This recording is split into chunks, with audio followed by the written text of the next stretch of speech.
This meeting is being recorded.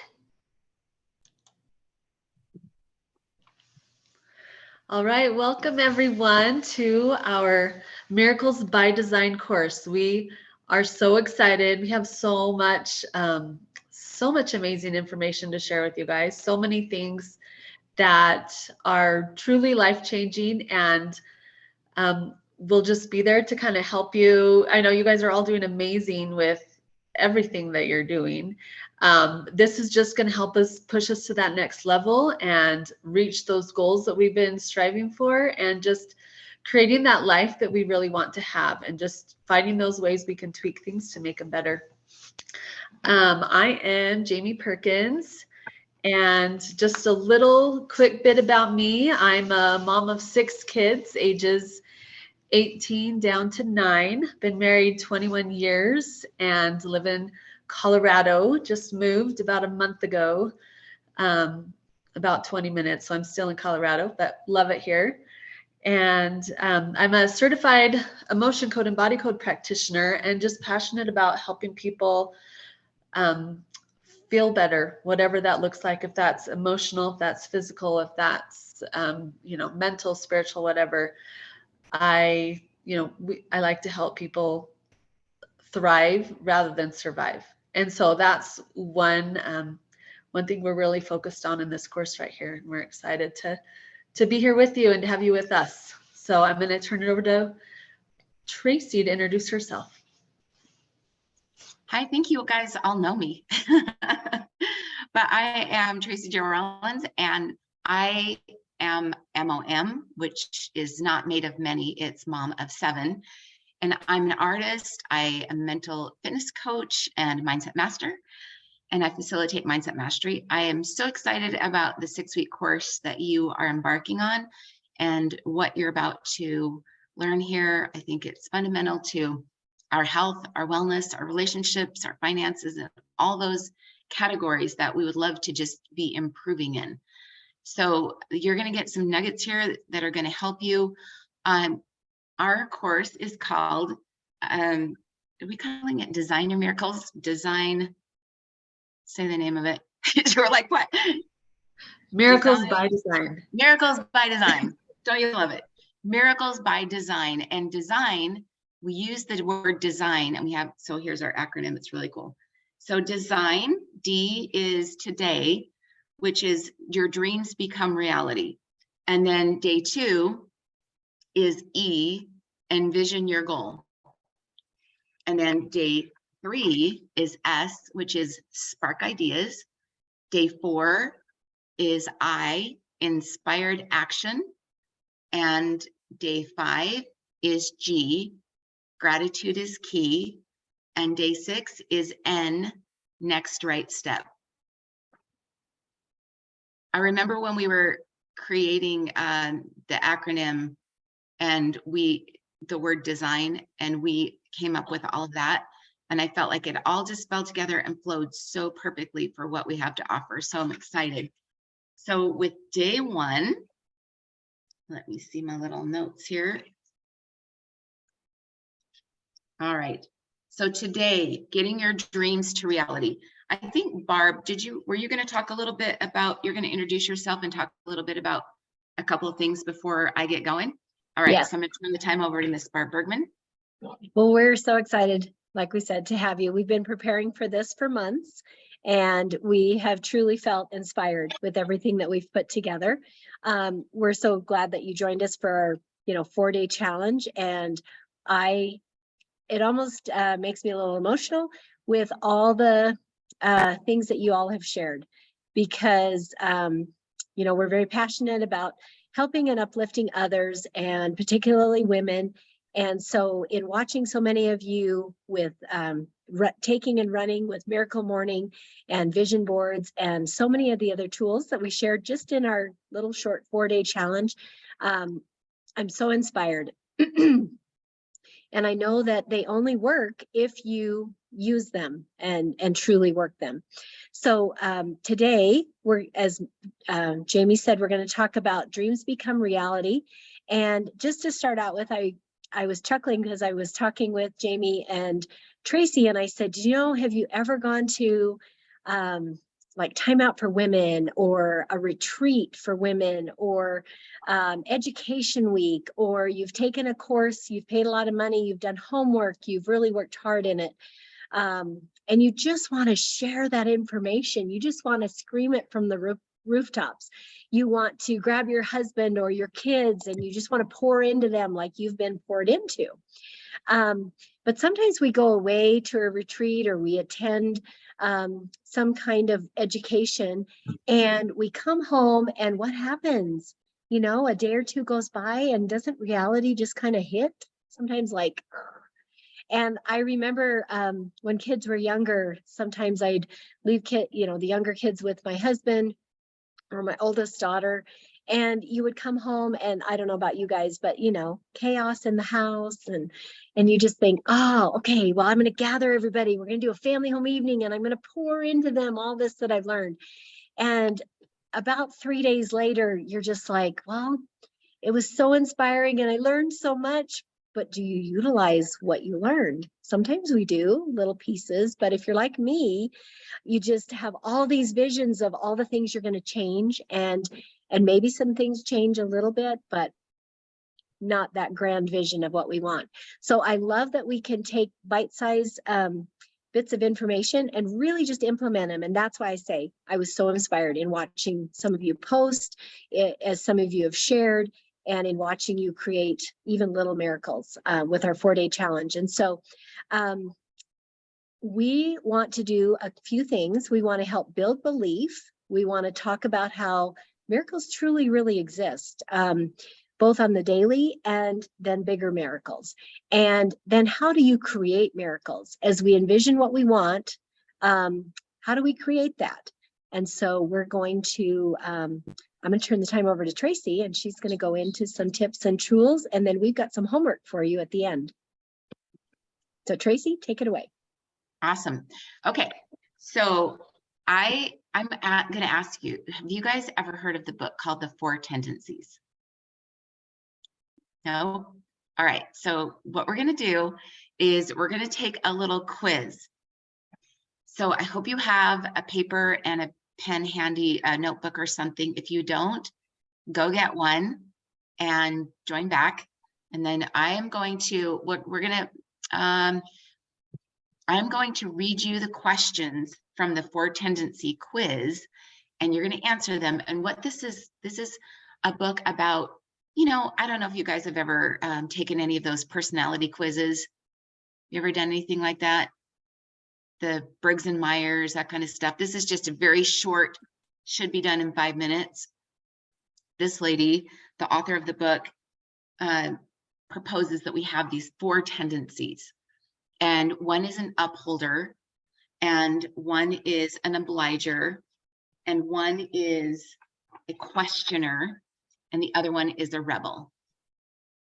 And you may have more tallies in one than the other, but I love this one because the quiz is online, but it only gives you one, like what you have the most of, but the one I'm going to give you tallies it up to where you can see what you have the most of, and then what your second and third and fourth one is.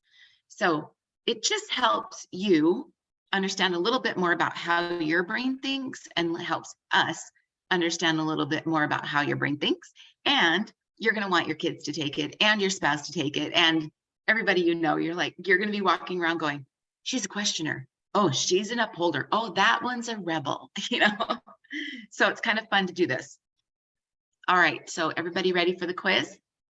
Okay, so let me see. I'm going to grab mine.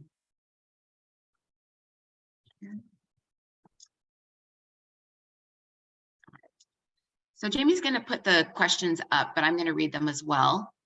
So question 1, have you kept a New Year's resolution where you weren't accountable to anyone? A resolution like drinking more water or keeping a journal.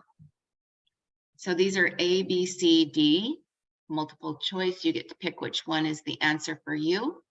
A, sure, I'm good at keeping resolutions, but I make them whenever the time seems right. I wouldn't wait for the new year. January 1st is an arbitrary date. B, I've had trouble with that kind of resolution. I'm not inclined to make one, whether at the new year or any time. When I'm helping myself, I often struggle. C, no, I hate to bind myself in any way. D, sure, I'm good at keeping New Year's resolutions, even when no one knows about it but me.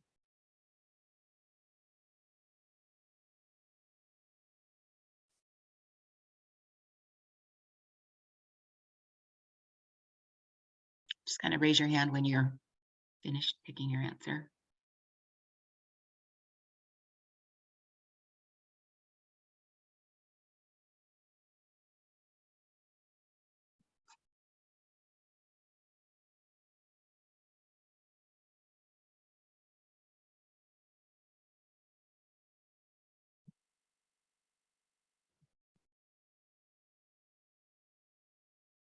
Got it? Okay. All right, number 2. Which statement best describes your view about your commitments to yourself? A, if someone else is holding me accountable for my commitments, I will meet them. But if no one knows except me, I struggle. B, I take my commitments to myself as seriously as my commitments to other people. C, I bind myself as little as possible. D, I make a commitment to myself only if I'm convinced that it really makes good sense to do it.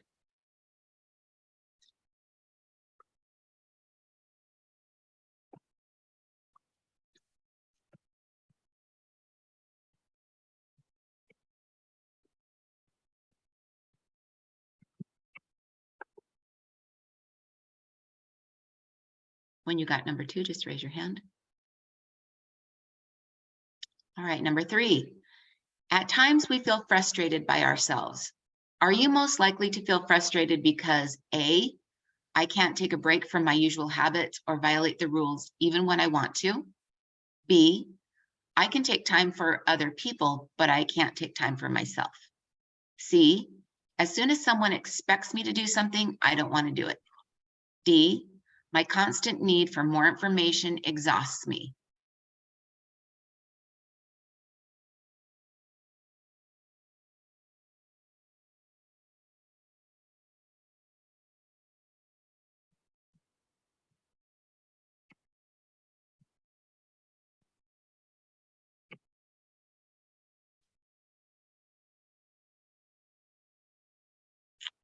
Ready for 4? Okay. 4. When you formed a healthy habit in the past, what helped you stick to it? A, I could stick to a good habit only when I was answerable. Yes. No. I mean, you can do that. I've done that before. She's like, can I mess with this? The answer. All right. So 4, let me restart over. When you formed a healthy habit in the past, what helped you stick to it? I could stick to a good habit only when I was answerable to someone else.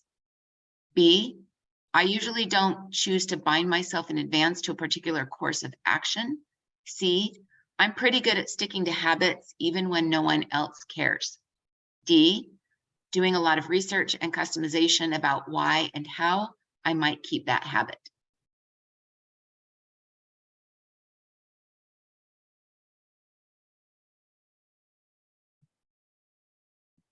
Are you ladies able to see and read these? I'm just curious because somebody's going to be watching the replay. They can hear me, but I'm just curious if you can also see that. Is it good enough for you to see it? Okay. All right, ready for number 5? Number 5, if people complain about your behavior, you'd be least surprised to hear them say, A, you stick to your good habits, ones that matter only to you, even when it's inconvenient for someone else. B, you ask too many questions. C, you only do what you want to do when you want to do it. D, you're good at taking the time when others ask you to do something, but you're not good at taking time for yourself.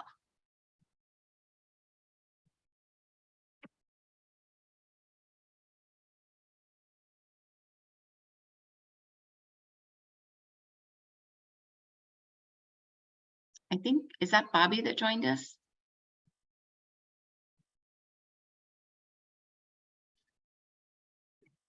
Hi there. How are you?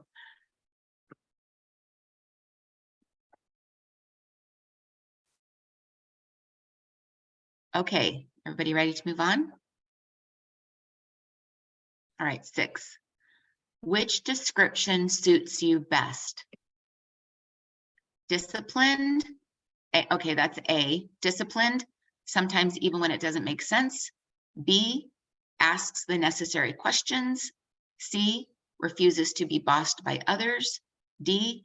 Puts others, clients, family, neighbors, coworkers first.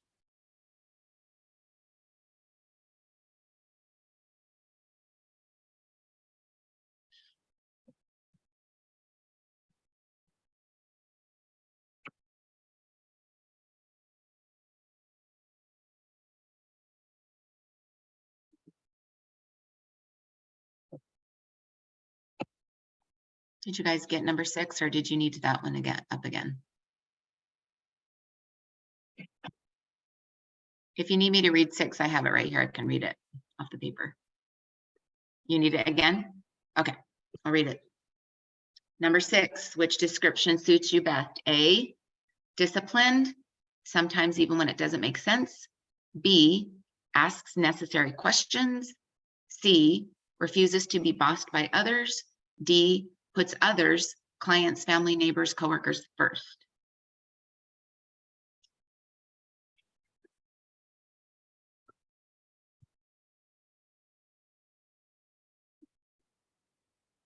All righty, on to number 7.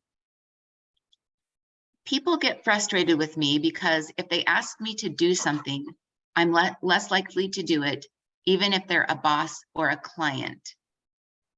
So it's an A and B, probably like a true or false thing. So A is I tend to agree. B, I tend to disagree. And I'll read it again.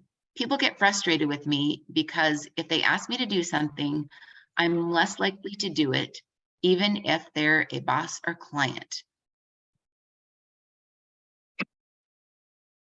If somebody asks you to do it. A, agree, or B, disagree. Got it? Okay. Number 8.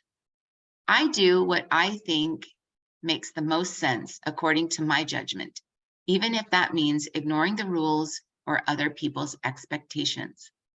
A, tend to agree. B, tend to disagree.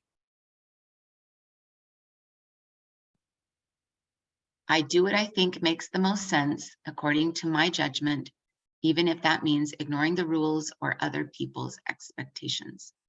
A, agree. B, disagree.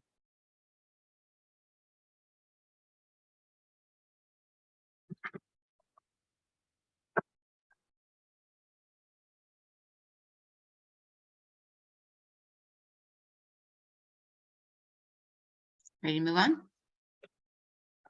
Okay. Number 9. Commitments to others should never be broken, but commitments to myself can be broken. A, tend to agree. B, tend to disagree. Commitments to others should never be broken, but commitments to myself can be broken. A, agree. B, disagree.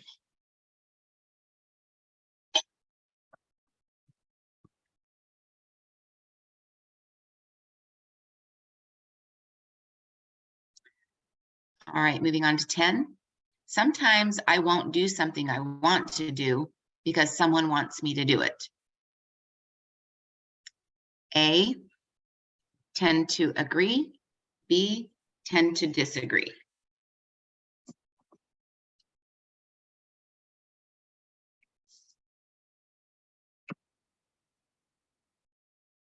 And for some reason, this page got cut off, so I'll read the rest of it to you. There's just a couple more. So did you guys get finished with 10? Sometimes I won't do something I want to do just because somebody wants me to do it. A, agree. B, disagree. Okay, so number 11. I've sometimes described myself as a people pleaser. A, tend to agree. B, tend to disagree. I sometimes describe myself as a people pleaser. A, agree, B, disagree. Number 12. I don't mind breaking rules or violating convention. I often enjoy it. A, tend to agree, B, tend to disagree. I don't mind breaking rules or violating convention. I often enjoy it. A, agree, B, disagree. All right, number 13. I question the validity of the 4 tendency framework. A, tend to agree, B, tend to disagree. All right, so what you're going to do now is you're going to tally up how many A's, B's, and C's and D's you had.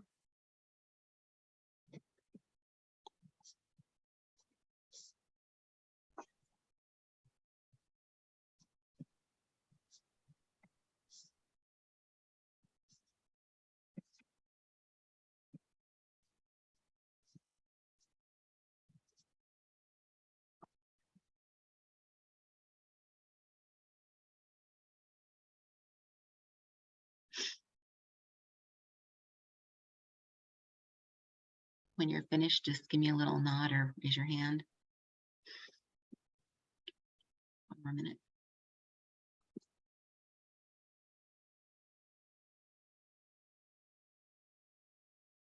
Okay.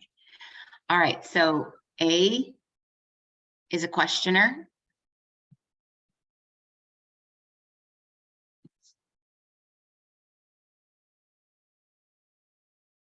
Thanks, Emmy. B is an obliger.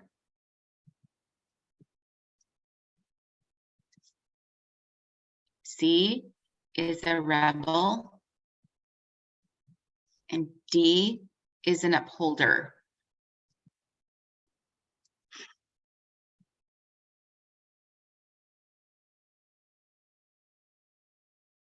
What's B again? B is obliger. O-B-L-I-G-E-R. Obliger. So A, questioner, B, obliger, C, rebel, and D, upholder. And now what you just did, Emmy, if you guys can put in the chat your highest tally marked ones first, and then just list at, what you have second most, third, and fourth in the chat so we can see.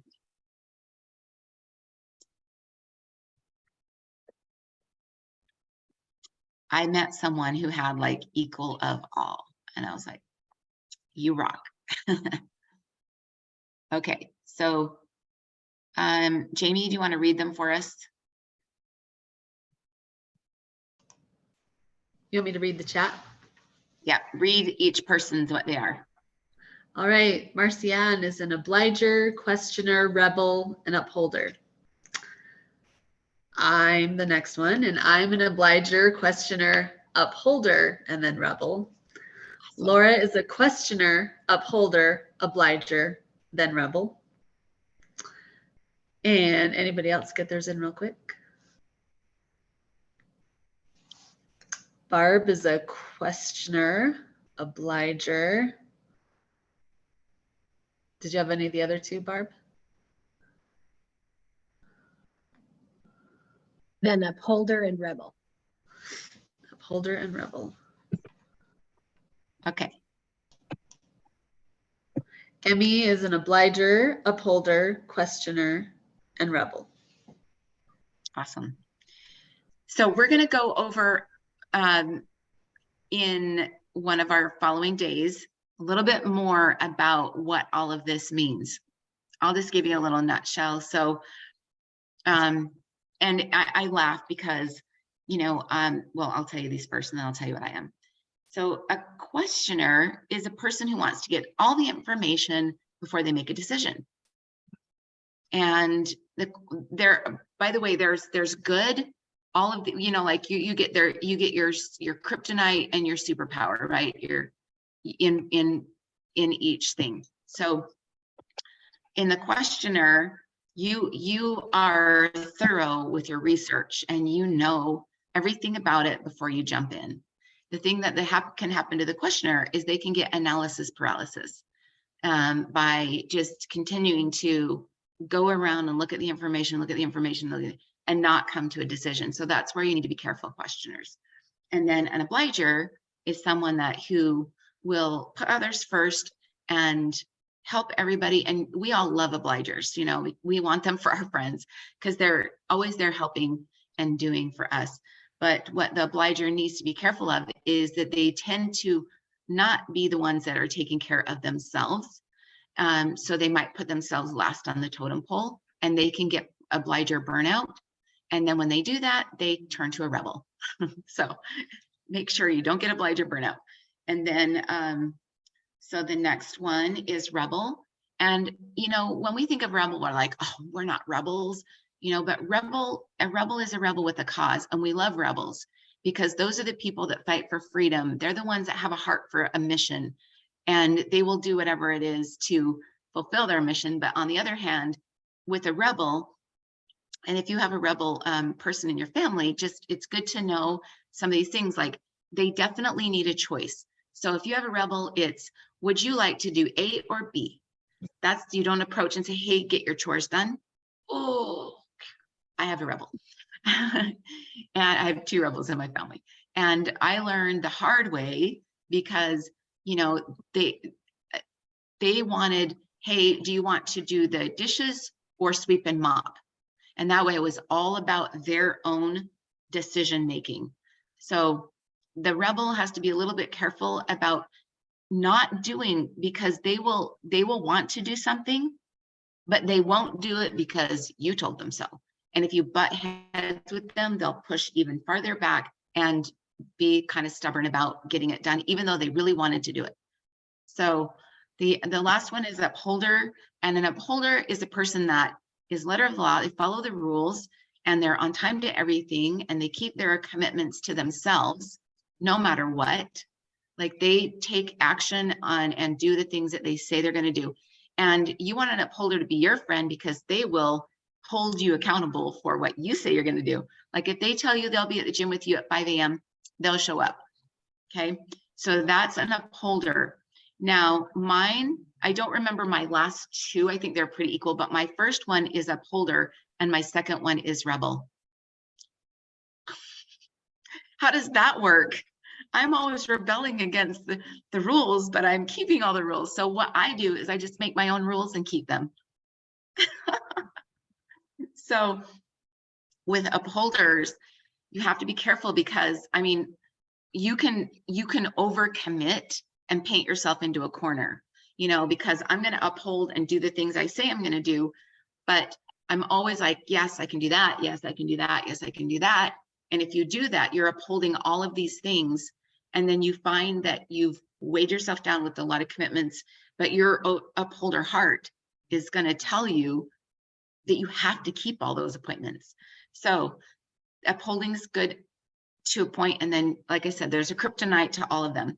So there is a book called The 4 Tendencies. And at the end, Jamie's going to give you your homework.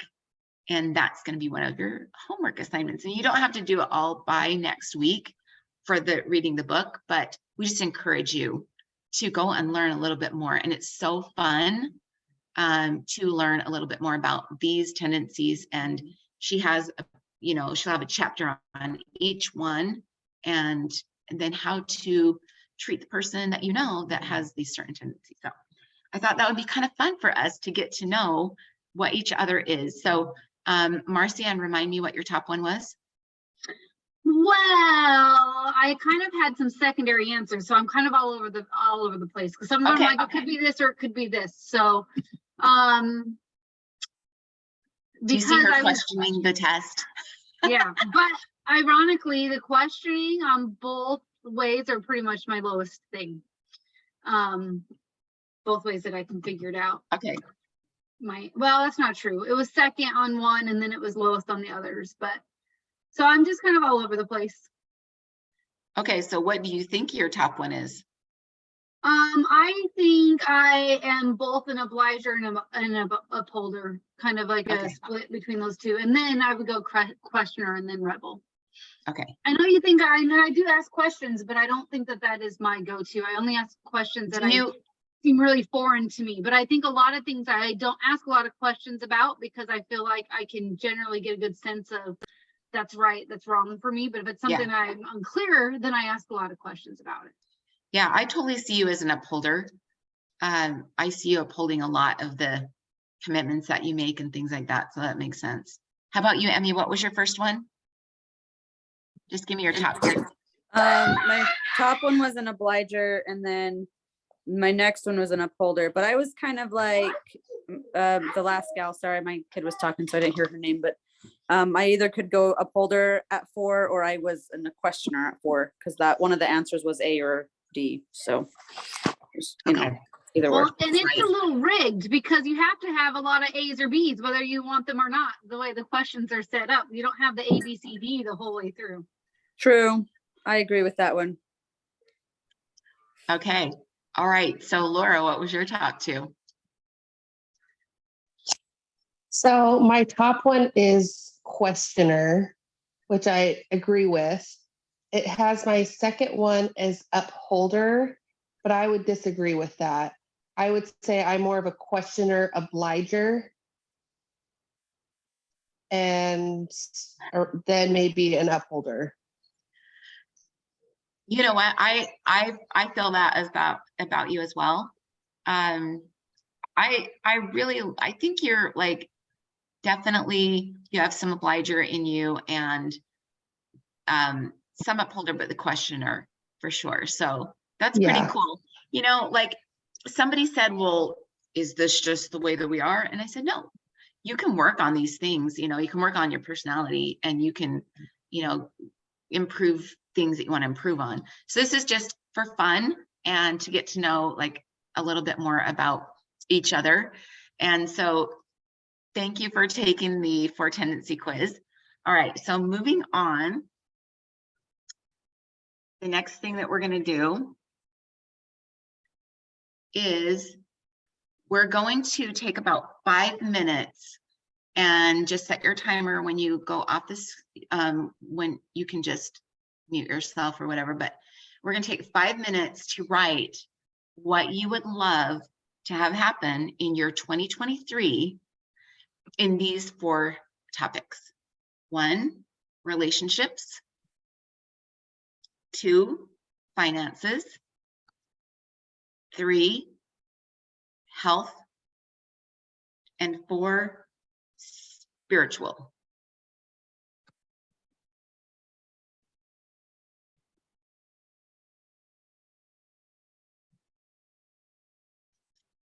And you know, well, I'll go into that in a minute, but relationships, finances, health, and spiritual. Did everybody get that? All right, I'm going to give you 5 minutes. And if you don't get done, it's fine. And don't get too caught up in it or hung up on it. You can even write the first thing that comes to your mind, what you would love, what's your top thing you would love to have happen. And if you have 2 things or 3 things, just write them down, whatever you want in each one of those categories. All right, I'll give you 5 minutes. Go ahead and go.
All righty. How did you do? If you're still working on it, you can change it up. You can work on it later. So we're going to move on though. All right. So I just wanted to go through.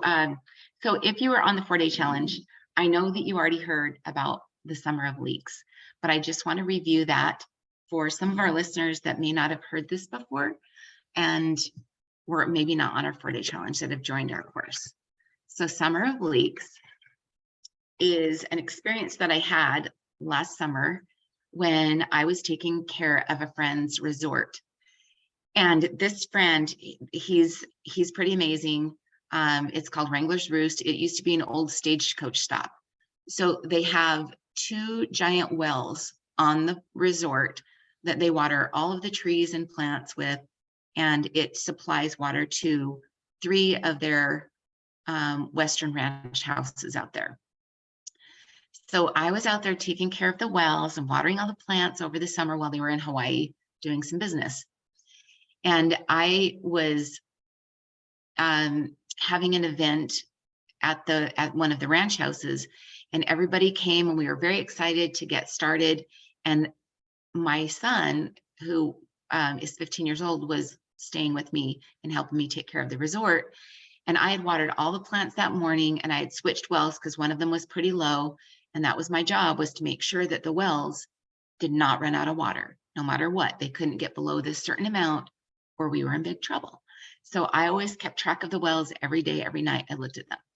So at this point, my son, all the guests were there. He comes running out and he said, Mom, there's no water. And I was in unbelief. I said, what do you mean there's no water? And he goes, Mom, nobody can flush the toilets. We can't get a drink. There's no water coming out of the sinks. And I said, okay, don't worry. And I ran back to the wells, and I was so surprised when I checked the wells and they were down. So both of them were down so low. And I called the owner of the property and I said, oh my gosh, what do I do? And he said, there's a leak. You have to find the leak, figure out where the water's going somewhere. And I said, well, has this happened before?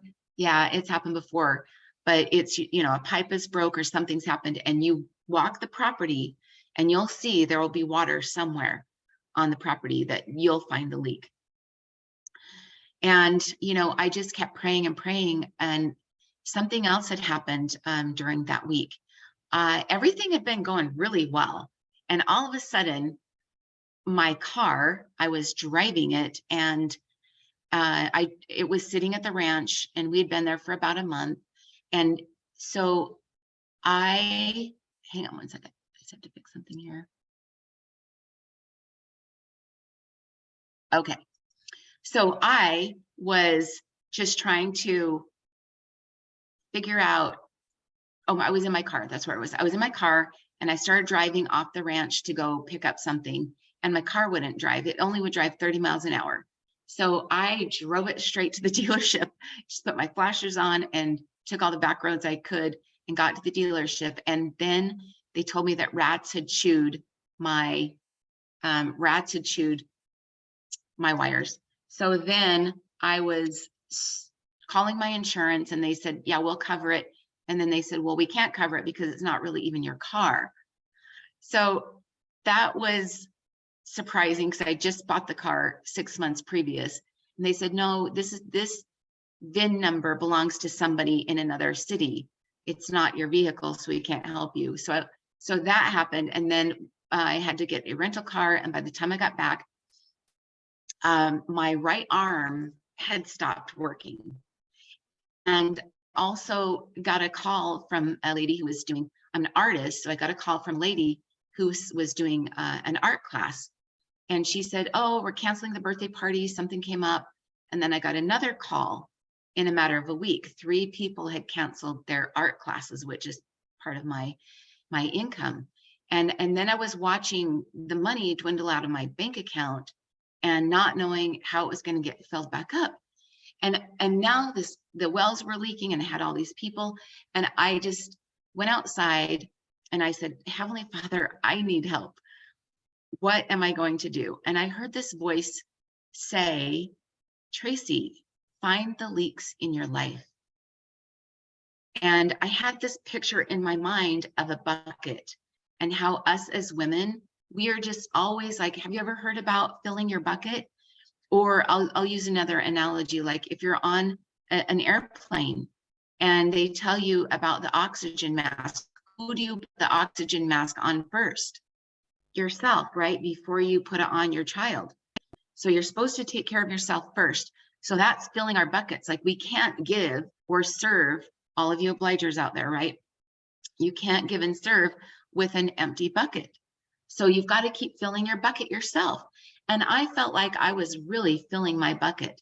But what I saw in this picture in my mind was me continually filling my financial bucket, my health bucket, my relationship bucket, and my spiritual bucket, filling, filling, filling.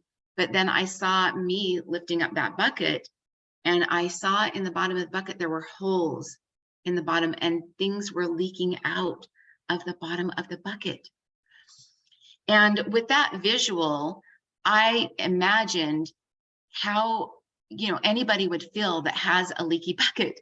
And I think that all as moms, a lot of times we are just filling our buckets, but we're not seeing the results that we want to see because there are holes in our bucket and they're just leaking out. So how do we stop the leaks? How do we get the results that we want? And we're going to teach you in the next 5 days. This is a 6-week course. So in the next 5 weeks, you're going to learn about how to stop the leaks in your bucket. So we're going to teach you how to use that supersized Jesus duct tape and that master welder, how to weld the holes in your bucket so that you can continue to give. Do you like that, Emmy? So you can continue to give out of your reserves that you keep filling in there, and it's not at the bottom. Does that make sense? So with that, now what I'm going to have you do is we're going to take 5 minutes and we're going to look at where you think that most of the leaks are coming out of your bucket in your finances, in your relationships, in your health, and in your spiritual life. So, you may not really know right off the bat, like exactly where the leaks are, because it really took me some time to sit and figure things out about where the leaks are. But I'm going to give you just 5 minutes. And if something comes to mind, where are the leaks coming from? Just write them down. Or you can look at it this way. You can think about where are the obstacles? What are the challenges or the obstacles that's stopping you from getting what you want? Now, take care, because when you're writing about your obstacles, if you're writing another person as your obstacle, okay, then that gives away your power to the other person. So just as you're thinking about maybe your obstacles, let's make this about ourselves and not about other people, because we want to have power over overcoming our obstacles and clearing our own paths and filling, being able to super weld those leaks in our bucket. So I'm going to give you 5 minutes. Go ahead and go.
Okay, how did everybody do? We only have a few minutes left, so if you can pop on for just a couple more minutes. Awesome. All right, so you may want to keep working on that if you want to change your if any thoughts come to you during the week, you need to change anything or work on it some more, that's fine. I'm going to ask you, I know Jamie's going to come on here and give you the homework, but I didn't ask her to give you this one more thing for homework. So in this week, I want you to write what your legacy would be. If you could just write down something that you would love to leave behind as your legacy to your family, to your friends, I want you to really think about that this week and write that as well. Okay, I want to thank you so much for joining us for our 6-week course. I hope you got some nuggets out of today. I hope it was fun just going through some of these things like the 4 tendency quiz and just getting your thoughts and your goals down on paper. I'm super excited for our next 5 weeks. We have some fun guest speakers that are going to be joining us. I'm going to turn the time over to Jamie now, and she's going to give you your homework. Thanks, Tracy. I love hearing that story. And when we have leaks in our bucket, then it makes it harder for us to see the miracles in our life. And so we are going to be working on plugging those leaks. And you may not know how to do that yet, but we're going to show you how to find your own answers, because we might not have the solutions for you, but they are here. They are in this room, in your room, wherever you are. And we are going to be showing you how you can find your answers, those answers to your specific problems. So we're excited because once you're not filling up leaky buckets, then you will be able to start creating miracles in your life. So this is going to be really awesome these next several weeks. So we're so glad you're here with us. All right, so a couple of homework items, and this will be I'll send a follow-up email with these in it. So if you forget, it'll be there. So we want you to find a small little notebook or journal, something you could keep on your nightstand. And each night, just spend a couple of minutes thinking about what miracle or miracles you saw in your life today. So, the tiniest things that you might not think of as a miracle, when you're intentionally sitting and thinking about what miracles did I see today and writing them down, you'll eventually start noticing more and more miracles happen in your life each day. So that's just a practice we're gonna start this week. Just write down a couple miracles that you noticed during your day. In the email that I send out, we're gonna have a couple little ways to be prepared. So keep a lookout for that.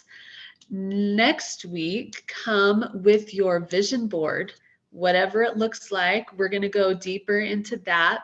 Barb is going to give you some additional training on that, and we're going to help tweak and find things that you can improve.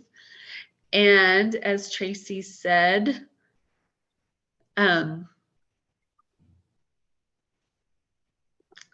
Tracy, I just blinked. Whatever, I'm putting it in the chat, whatever legacy that you want to leave behind. And also, if you have Audible, it's a great source to listen to the 4 tendencies. So if you can do that, that'd be great. We're going to talk about it a little bit more this in the course. So just for your own, that's not a requirement, but just for your own understanding, and it's helped in relationships with the kids and the family. So I love that. Awesome. Thank you. Does anybody have any questions or anything we can address before? I'm so grateful you guys were all on here. We're so happy to have you with us, and we're excited to continue on. I'm going to stop the recording, but then if anybody has any questions, feel free to speak up, and then we'll let you go about your day.